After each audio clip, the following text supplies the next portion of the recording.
All right, in this video lecture, I am going to cover section 10.3, fermentation.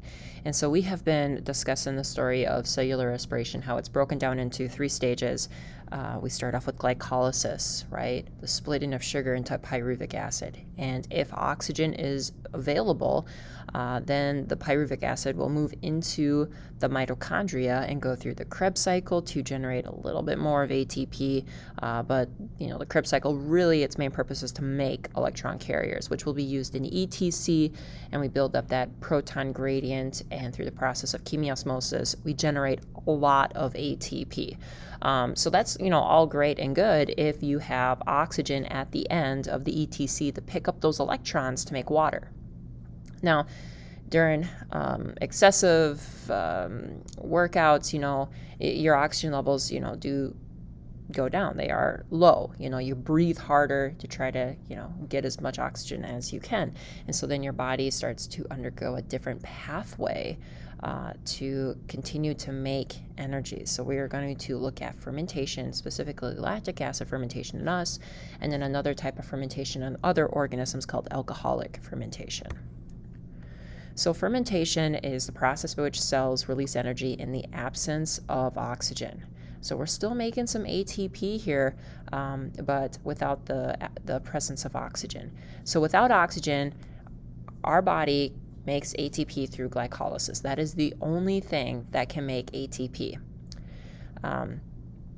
Fermentation allows glycolysis to continue because glycolysis does require a few things, right? So if we take a look at glucose down here, notice that we do make 2 ATP, right? That net 2 ATP. I'm not showing the whole process of glycolysis where we burn 2 and make 4 and the net is 2. I'm just saying, hey, this is the net 2 right here. But notice what else we need in order for this to happen. You need 2 NAD pluses. So what fermentation does is it takes the pyruvic acid that is created in glycolysis, as well as some electron carriers, and converts NADH back to NAD+. And so that NAD+ gets recycled back to glycolysis, so glycolysis can continue. Glycolysis requires NAD+.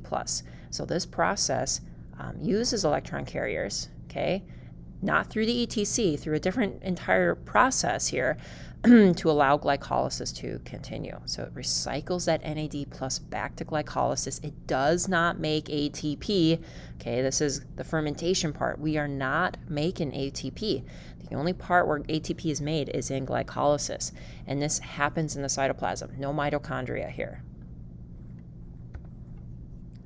So there are different types of fermentation, and the first type we're going to look at is called alcoholic fermentation. It does occur in yeast cells, and it generates carbon dioxide and ethyl alcohol. And this is actually how beer, wine, and bread are created.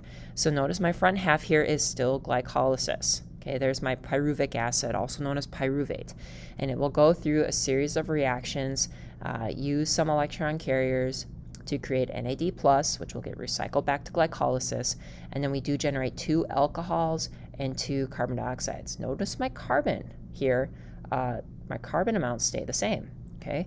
Pyruvic acid, 1, 2, 3, 1, 2, 3, for a total of 6.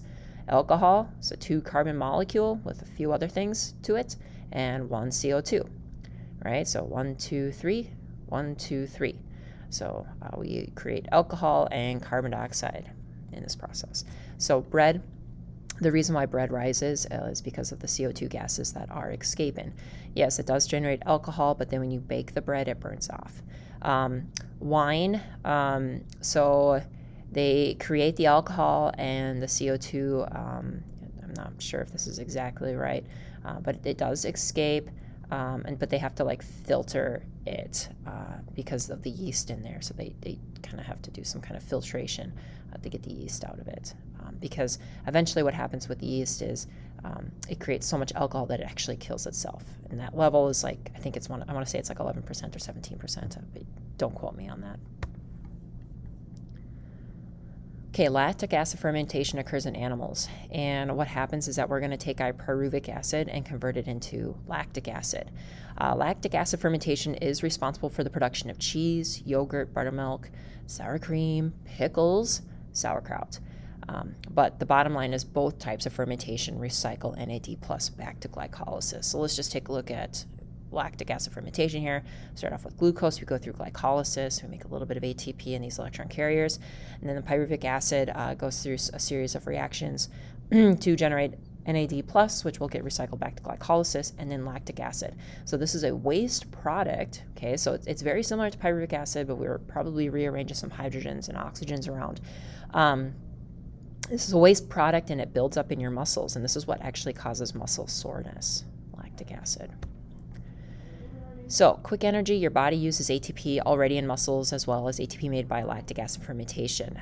But lactic acid does quickly build up, and the only way really to get rid of it is through chemical pathways that require oxygen.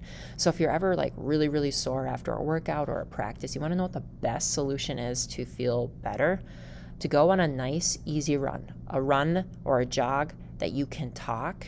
Okay, because if you can talk and run, then you have enough oxygen. You're going at the right pace, and it pushes the lactic acid into the bloodstream and filters, just gets it out of your muscles. So athletes, they produce an oxygen debt that they have to repay with usually several minutes of recovery or breathing. So for those that are in track with me, you know, when we do sets of sprints, and I say we need to practice that recovery time, it's because we need to replenish that oxygen debt that we just, you know, used. Long-term energy, more than 90 seconds, then you are going to use glycogen here. So we use cellular respiration to continue generating a supply of ATP. Cellular respiration releases energy more slowly from stores of energy called glycogen. After about 15 to 20 minutes, that glycogen gets depleted, and then you start to burn fat. So keep that in mind for those that, you know, if you have nutrition goals or exercise goals, you want to reach past that 20-minute threshold. Okay, so that does it for fermentation.